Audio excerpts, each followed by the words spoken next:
episode. Vito is going to be talking about scaling a WordPress business. So please give Vito a big round of applause.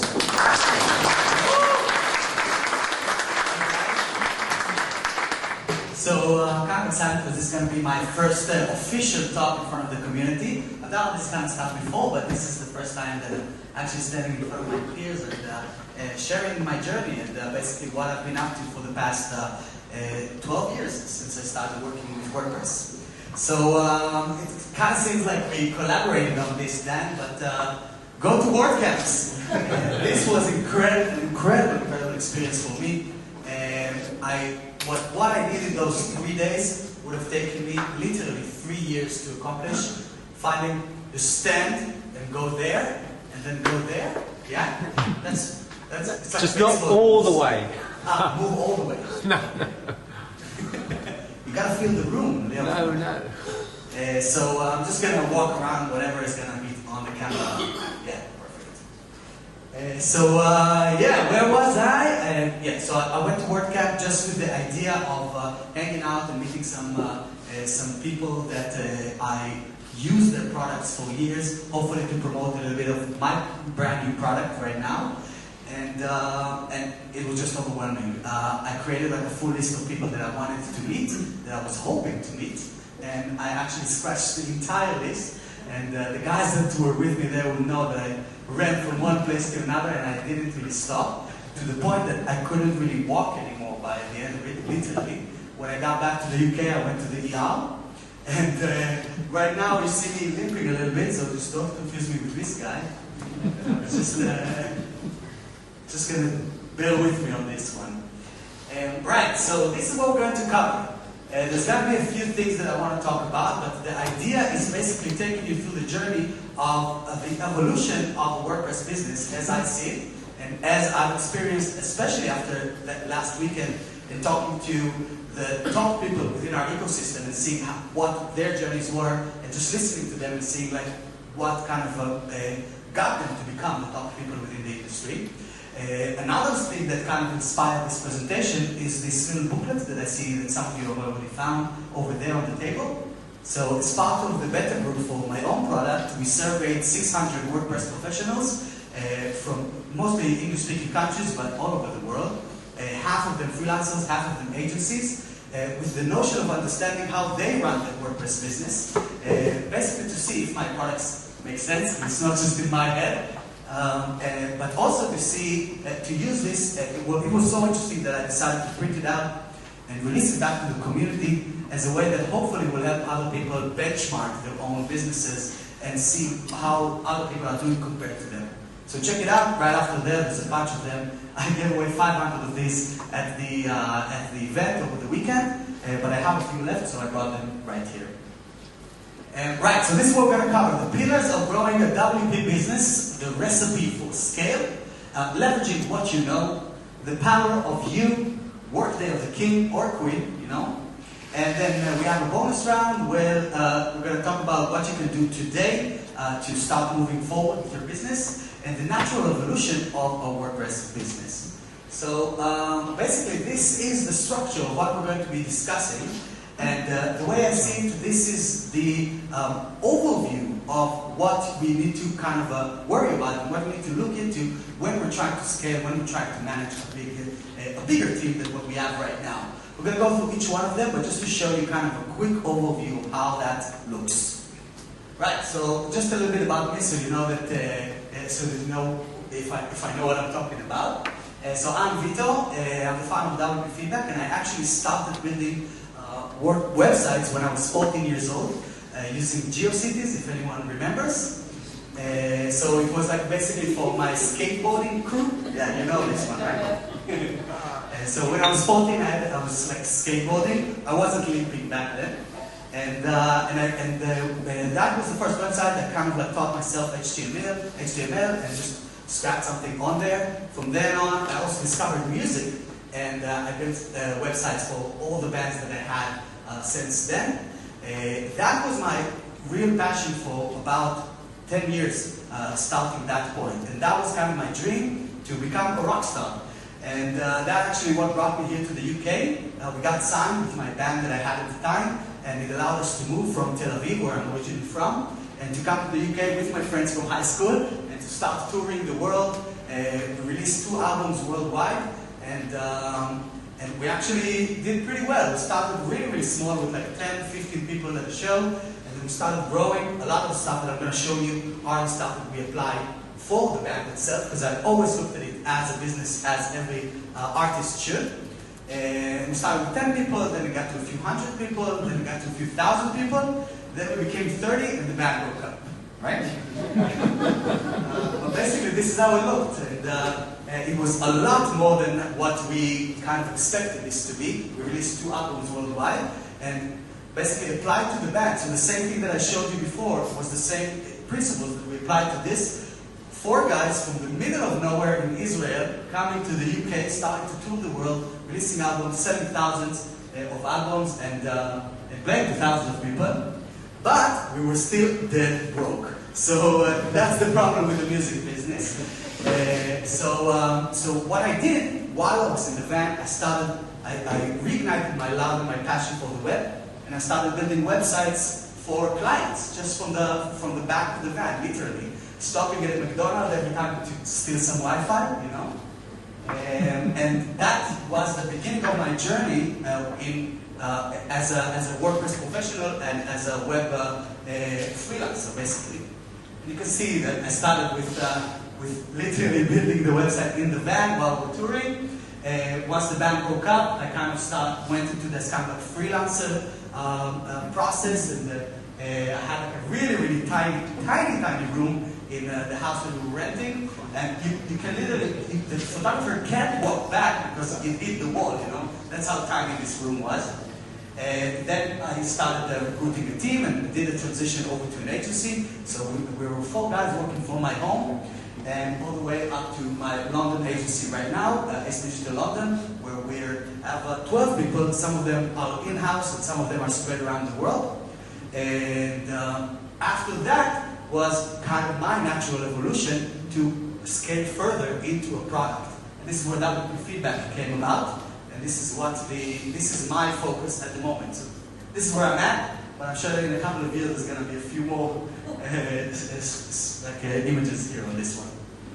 So why am I telling you all of this? So basically, everything is everything, and this is something that I would hopefully kind of convey to you guys on this talk right now. So when I was a musician, we were looking at this from the logic point of view, as well as the creativity, to make sure that there is a business to it, and there is merit to whatever we're doing. There is an audience, and there is an approach to the market.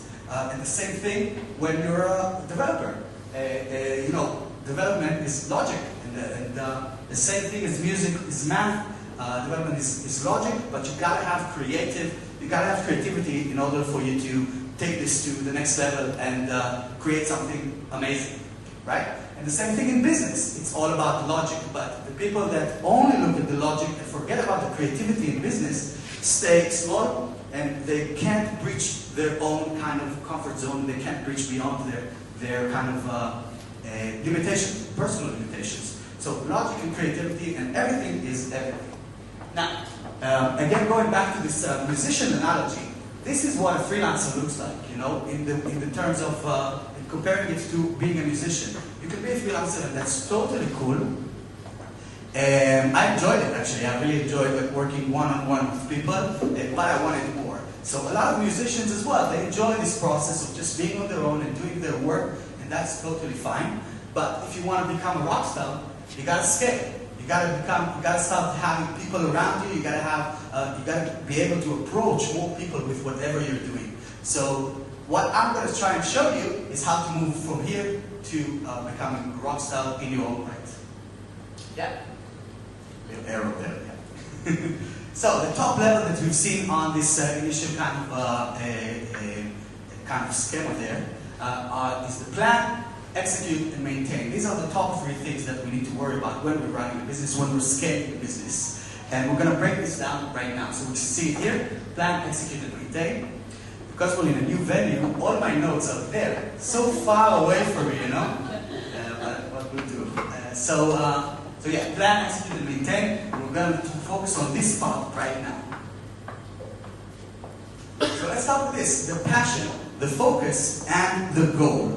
So when it comes to the passion, niching down and finding your passion will make sure that you love waking up every morning. Anyone here has niched down their WordPress business? Working just with a specific type of clients? No? No one? Okay, so you guys gotta do it. And I'll tell you, yeah, we have one guy here. I know Simon is on the process of doing it as well, right? So by niching down, you're basically giving yourself focus, and you can allow yourself to find the passion in what you're doing. Because, you know, some of us will love doing like photography websites, right? Some of us will love doing, Paul, what is your niche? What was it? Home services. Services, right? Home services. Home services. And this is based on your personal history. This is where your passion and your personal advantage you can shine a light on it, right? Absolutely. So that's basically what I mean when I'm looking at this like this. The smaller your niche is, the more focused you are, and the better you can create a unique solution for your people, for your customers. Now, there's so many people out there that need websites. You don't need all of them, right? If I'm going to ask you, each one of you, how many websites have you built in the last few months? And I don't need to ask because I did a survey with 600 people. So we know that it's a handful, right? So why are we trying to reach thousands and millions of people without having a niche and trying to serve everyone, whereby choosing as the one thing that you love to do will give you the ability to talk to these people as an expert and as the one that actually knows what they're talking about, because you're the only one that is serving, I don't know, just wedding planners, right? The next thing is focus, which comes from that. So once you find your passion and you decide to niche down and serve this specific audience, that is going to give you focus that will allow you to basically not spread yourself too thin, doing too many things, serving too many people, trying to figure out different solutions for different people as they come to us. I'm sure that you all know what I'm talking about.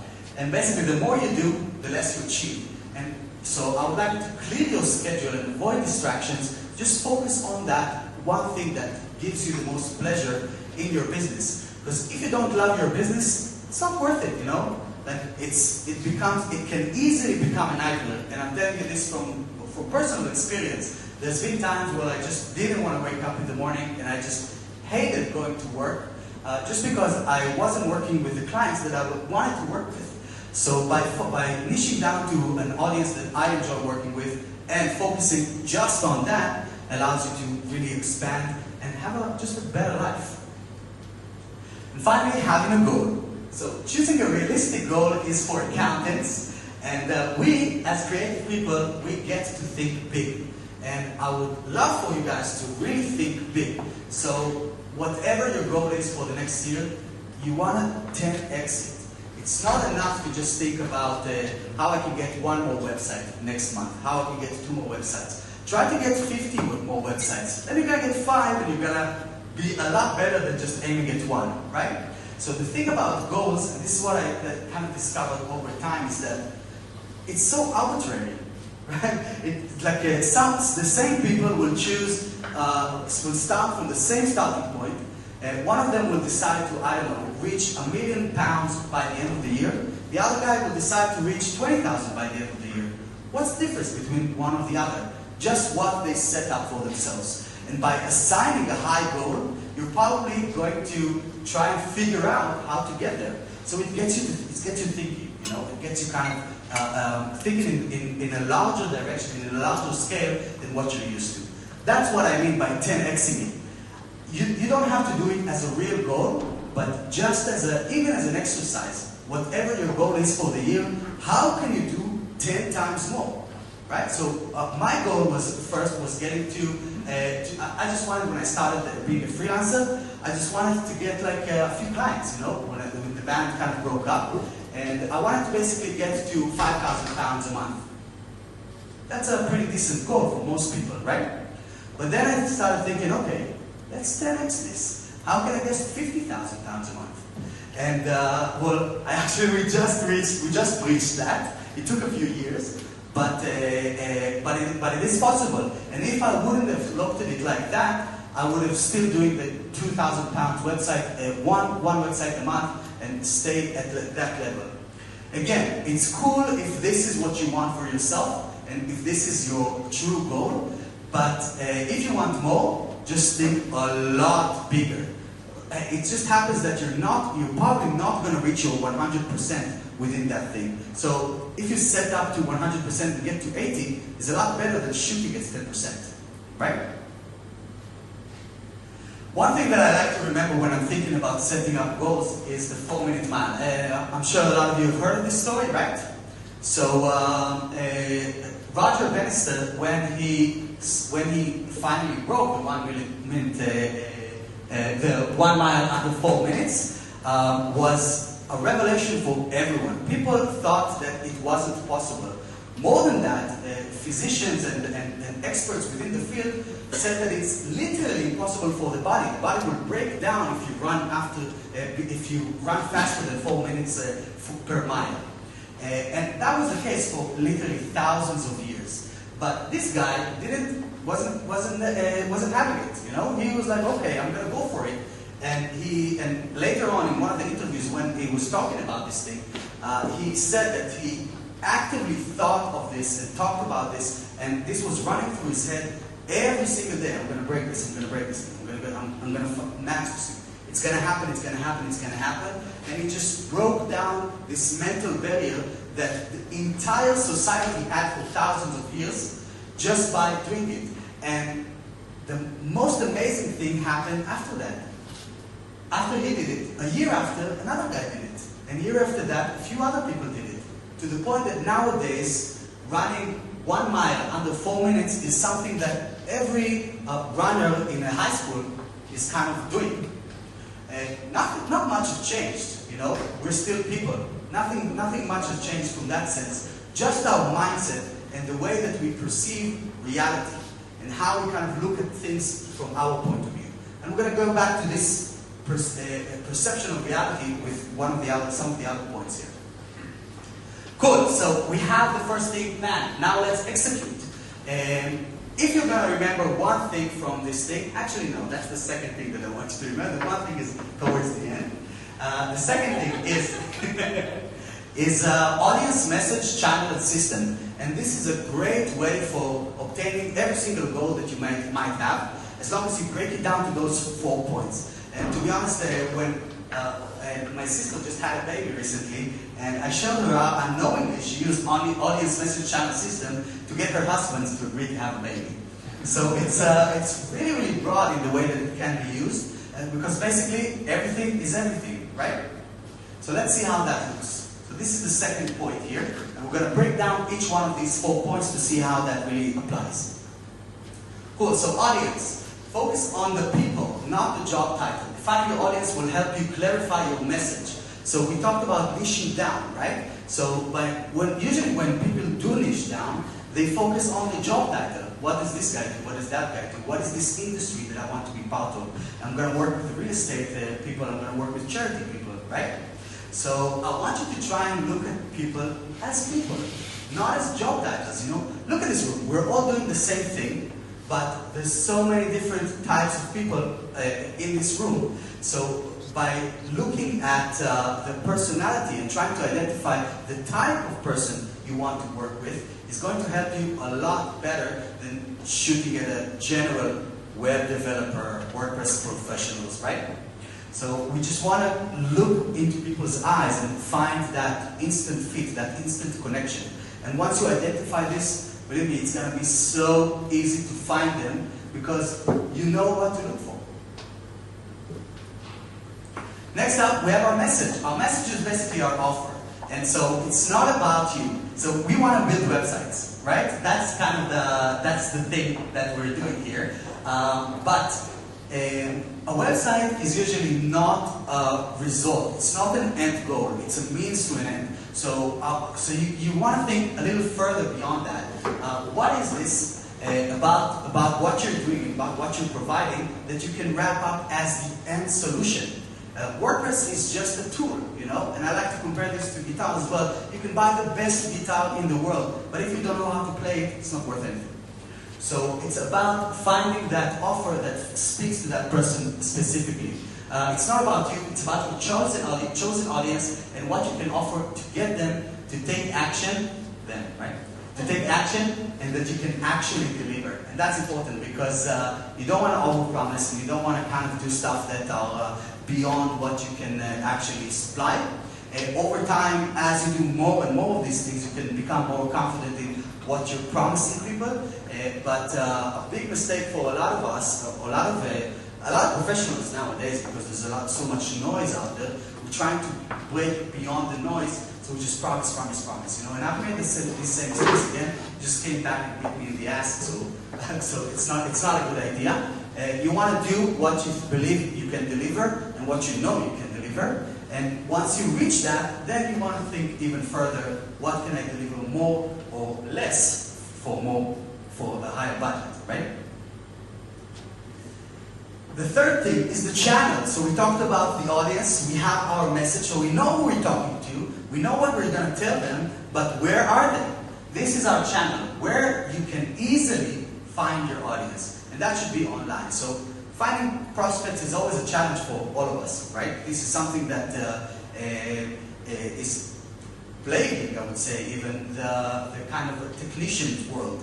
And because we basically just want to build websites. You know, we want to be creative, we want to do like beautiful stuff. And then we need to go and find clients and figure out how that works and chase leads and do follow-ups and do all of this kind of stuff. But where do we find them? So everything, you can see that everything kind of combines together. Once you know who you want to reach, once we have the right audience, after we niche down, we know what we can offer to that specific audience. And when I said audience, I don't mean job title, I mean to that particular group of people that you can help. Where can you find them? And the reason why I say it should be online is because you don't want to be wandering around places doing random talks one by one. You want to have something that is systematic, that you can build and run as a machine. And we're going to see that machine on the next one when we're going to talk about the system. That's why I recommend that it be online. Now, what do I mean by should be online? Where? This could be either on Facebook, or on, so you would find groups on Facebook where you can become like a leader, or even set up a group where you can become the leader of a specific group of people. I love using LinkedIn. I'm going to show you my machines right after this. LinkedIn, I think, is amazing for finding people. Or even Twitter, Instagram. I found that these are a little less effective when it comes to creating meaningful relationships with your potential audience. But that's also a possibility as long as they are there. So this also helps you focus, because right now what we're trying to do is we're going on Facebook and we're posting something on LinkedIn, and there's a little message going out on Twitter, right? And then you go to Instagram, oh my God, I haven't posted in a week on Instagram, so you gotta post there as well. And then there's the Slack group, and there's another Slack group, and just too much. So just choose one, focus, and find a channel, not based on where you want to be, but where the people that you're after are. Finally, we have the system, which means that we're going to map out the entire process from step one to the end of it. And this is a way for you to follow it again and again and again while getting the same results now in the long run, because not everything is going to work straight out of the gate. So like every machine, you got to optimize it, you got to work on it to make it work properly. And what I like to think about is, when we flick on the light here in this room, what happens? The light turns on, right? It seems so simple, but there's so much stuff going on, just to get the electricity into this, between this flicker and the light bulb, just going back to huge plants, in huge wires going all over the country, massive, massive system, but they narrowed it down to a predictable system that you flick on the light and it's so natural, the light just turns on. But it's not. I hope I'm getting this across. It's such a massive achievement to do. So finding clients is a lot easier than creating electricity, right? And also, as well, it said that Edison, it took him more than 1,000 failed tries to make it work. Right, so this is my machine, and I'm happy to share this with you guys, and I'm just going to walk you through quickly what's going on here. So as I said before, you want to map everything out. The way that I do my outreach is on LinkedIn, and we basically start from here. So I make sure that my profile looks awesome, but not for me, for my audience, because that's the message. That's what I'm offering. So based on this, once I have my profile set up properly, then we do a search. We find the right people. We make that connection. We set up the connection request plus a message, just a small basic message saying, "Hi, how are you?" And once they connect with us, which gives us GDPR compliance, right? That's when we can thank them for the message and start looking deeper into their profile. So there's basically only 3 outcomes, and this is after running this thing for literally thousands of times. There's only 3 outcomes that can occur. It's either that you found the decision maker, or this guy already replied with interest, and I'm going to talk about this in a second, or they're not interested.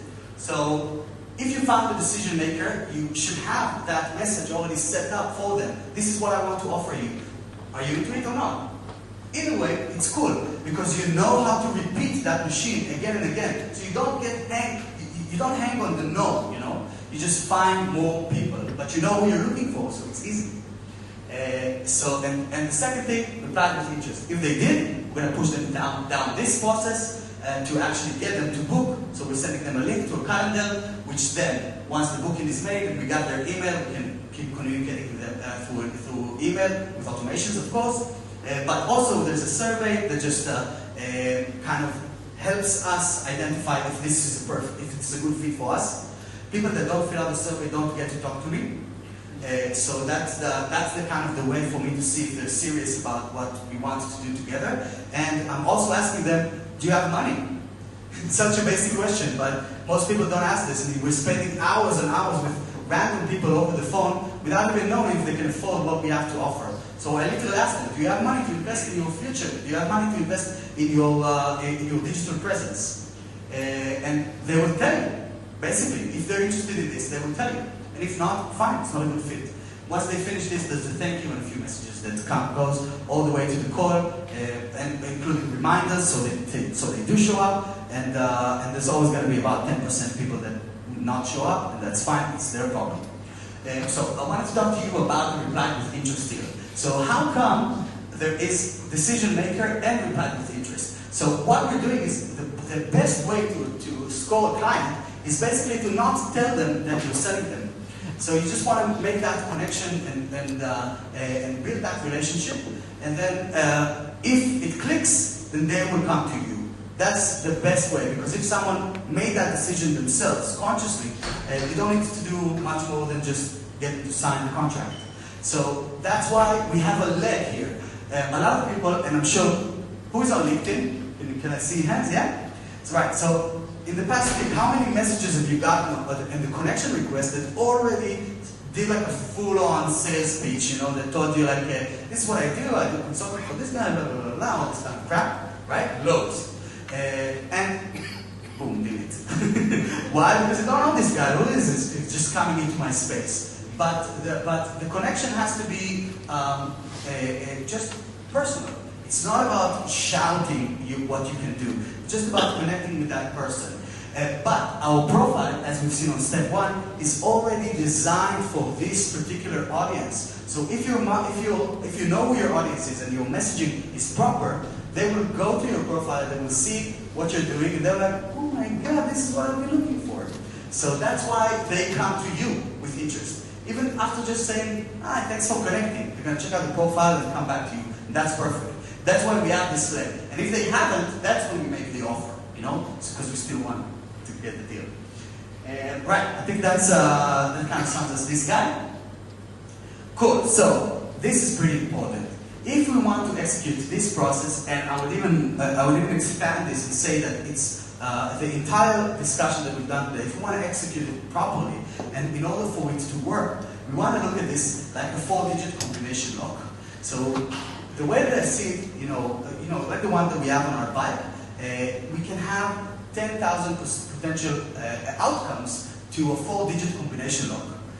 10,000, which is insane.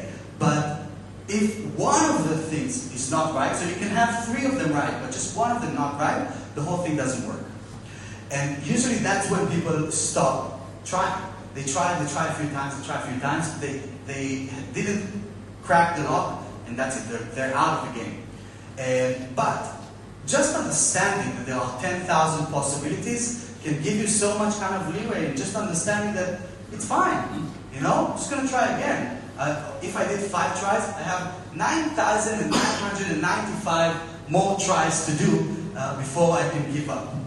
So that's kind of the concept of trying to keep iterating, keep changing. And you want to change just one number at a time to see what works. Because if you're going to change the entire thing, there's no way to track this. So if it doesn't work, you want to try maybe refining the message. Just a little bit, changing it here, changing it there, seeing if that unlocks the lock.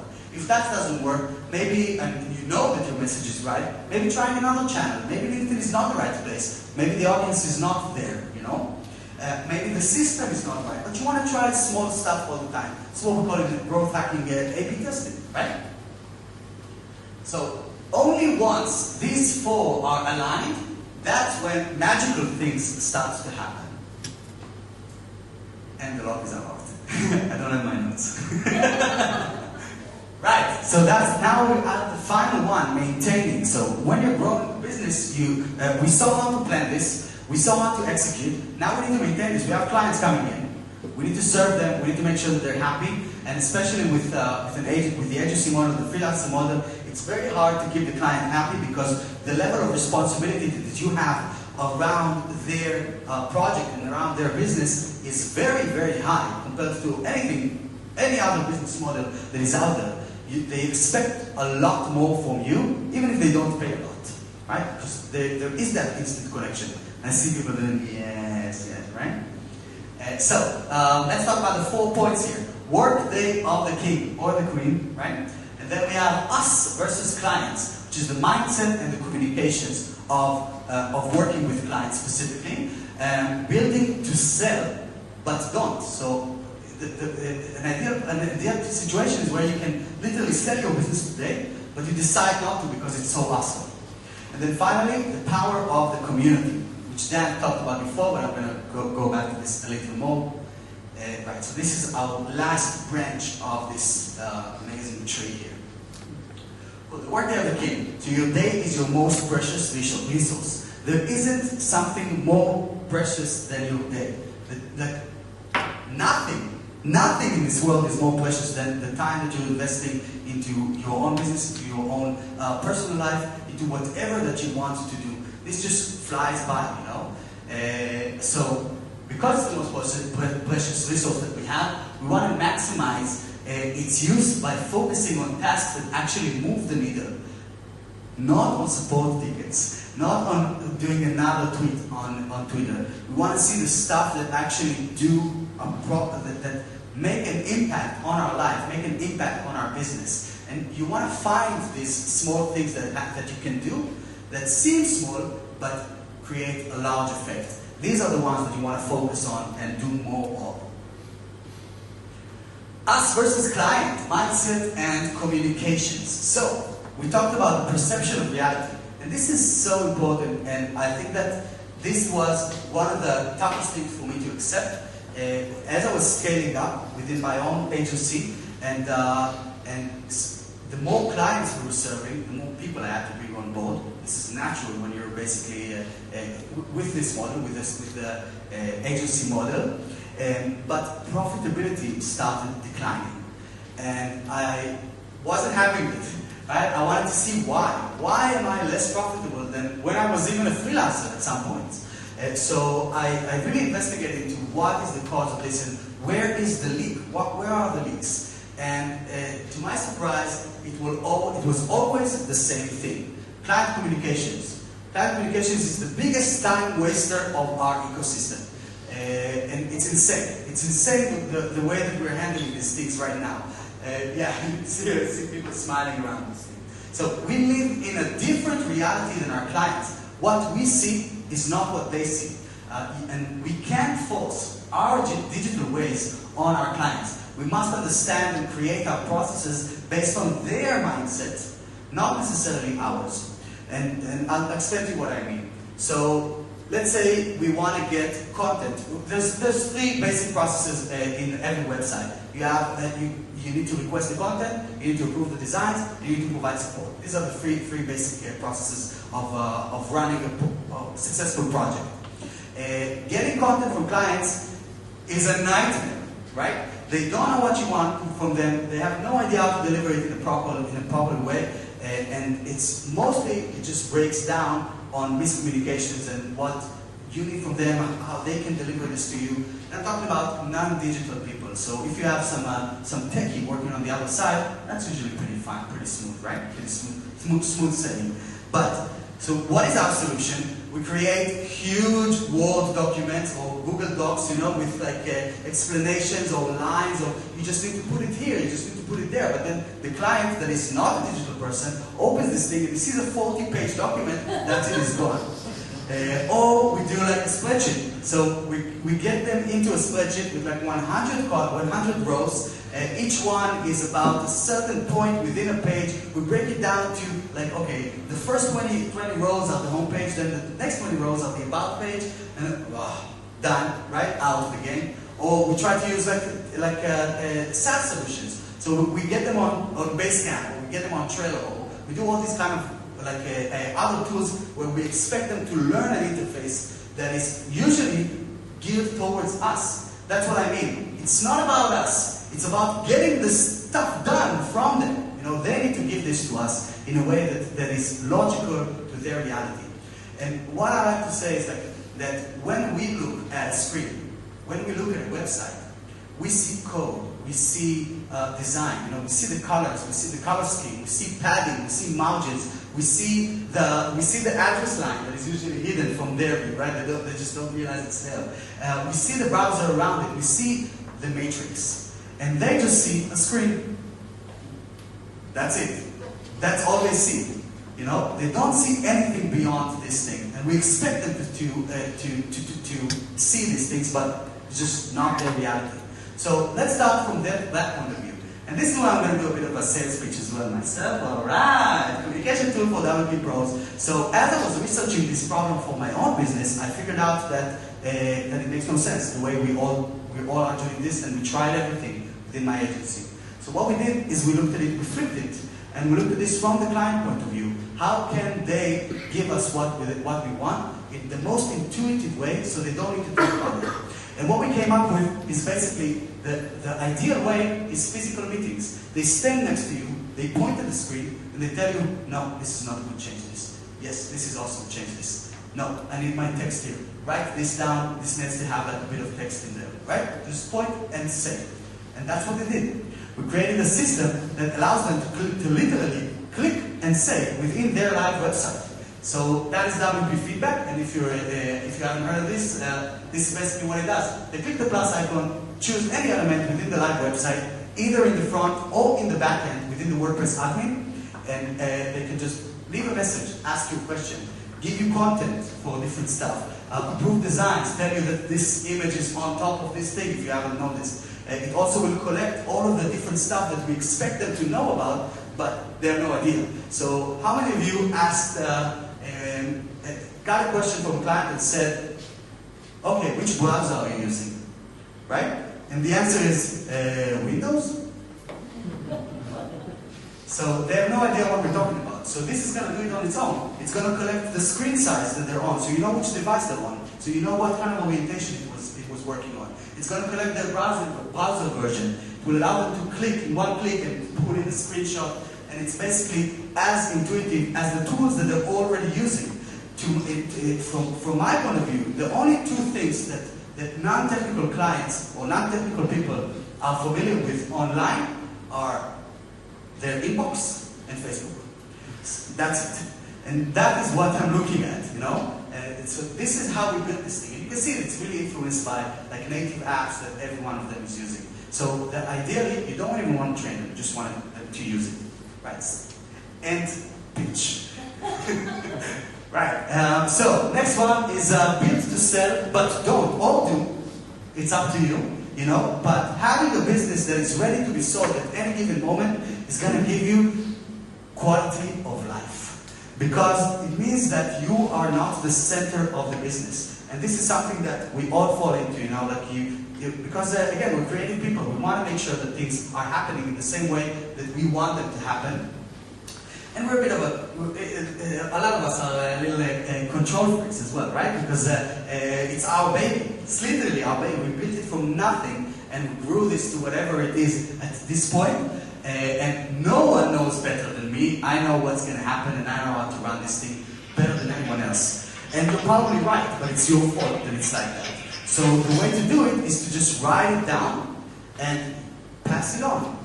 Write it down and pass it on. That's what a proper business does. That's why Cloudflare looks like this. And we are not there yet. So if you're ready to be sold at any given moment, you have a well-functioning business that is not centered around the founder. It gives the team power to make decisions while note down every single process. So what I like to do is I have a little notebook next to my desk. And whenever I do something once, it goes on the notebook. That's it. I don't need to do it more than once for it to go on there. If it happened once, it goes on there. And then I build the process and it goes, and we know how to do it again and again and again and again and again. If I'm not there, if I am there, it doesn't matter. Next up, the power of the community. And this is amazing. So, first of all, you're already a step up above the rest because you're here. And this is really commendable, and thank you for them, and thank you for the guys that actually arranged these things for us. For years, I wasn't appreciating this. I wasn't showing up, and I wasn't really participating in this incredible resource that we all have in front of us. But the WordPress community is like no other. It doesn't exist. It just doesn't exist anywhere else, and this is incredible. Like throughout the years, we've worked with loads of clients, and every time we're like the way that we do this is we don't only do the website. We launch the website, but we also do we have them get to the market. So we know who their audiences are. We know what the messages. We did this stuff with our clients, and the idea is that once you experience a different niche. Or a different kind of audience, you see how their industry works. And there is nothing like the WordPress community in the world. I've never seen anything like that. So value it, appreciate it, and participate in it, because this is just incredible. It's just unbelievable. Right, so conclusion. So actually this is something that I added after the WordCamp in Europe. So there are basically 3 steps to growing the WordPress business. And some people try to jump between the steps, and it doesn't work. You wouldn't, and we've heard the stories from the founders of the biggest companies over there. You have to go through these steps in order for the business to actually be sustainable. And I'm going to briefly tell you why, because I see Dan is looking at you from there. Right, so freelancer. The freelancer is kind of an intro to the industry. You kind of learn how to do things, and you kind of learn how to, you basically get the hang of the technicality of managing websites and working with websites and so on. But you also work with clients on a smaller scale, which is great for understanding your position in that relationship, that kind of business-client relationship. It's awesome if you kind of understand it. This is something that you want to kind of look into. Then, once you try to scale, and also, like I said, in terms of the goals, we can't see beyond what we believe is true. So it doesn't really matter all the stuff that I'm going to tell you here. If you can't believe that it's true, it's just going to go in from one ear and go out the other one. And that's just natural. That's how it works. And that's why you can't go from zilch to agency. You know, because you can't imagine doing 500,000 a year. You can't imagine doing $1 million pounds a year. It's not in our reality, at least when we start off. But when we get the taste of blood, you know, we want more. So that's kind of the evolution there. Once you get to the agency, you manage clients on a larger scale. You do all of these kind of high-level communications with the clients and creating products at a rapid pace. And I think that's the source of it. Being an agency, you're doing products 3 times a month, 5 times a month, 10 times a month, you know, you're just creating all of these kind of things, so you can figure out what works, what doesn't work. You will be able to identify what is a good product market fit for a specific industry or not, because you're doing it in such a higher scale that you'll see the matrix again from this point. And then finally, product. So this is the way to go big. The agency model has its advantages, but it also has this glass ceiling that a lot of people are talking about. There is a way to go. Some people have broken this glass ceiling, but it's a huge uphill battle to go beyond the 20,000 per month or 30,000 per month. Really, really, really hard to go past this thing. And the way that everyone has done it within our ecosystem is just to move, pivot away and just do product. But you already know how to serve clients in a high level. You already know how to create products because you've done it in 5 times, 10 times a month. And you already know how to manage a team, how to run a business, how to work with your accountant, all of these kind of things. So the people that try to jump from here to here remain a one-man show. So we have a bunch of people like this, like theme developers or plugin developers, just like one guy sitting at home doing his stuff. He's a freelancer basically, but he has a product because he hasn't gone through this evolution. Now, where do you see yourself in 5 years? Okay, now I said at the beginning that I'm going to close with the one thing that actually matters, or actually the 2 things that matter, and this is, out of everything that I said today, just if you took a picture of my LinkedIn machine, right? That's all, like it's just noise. This is what matters. This is the only thing that matters. You want to find prospects, recruit clients, and repeat. Find more prospects and recruit more clients, and repeat, and repeat, and repeat, and repeat. This is the only way to grow. Now, I'm going to leave you with this. How many strategy calls have you done in the past 7 days? If you want to grow. That we're doing this thing. Thank you!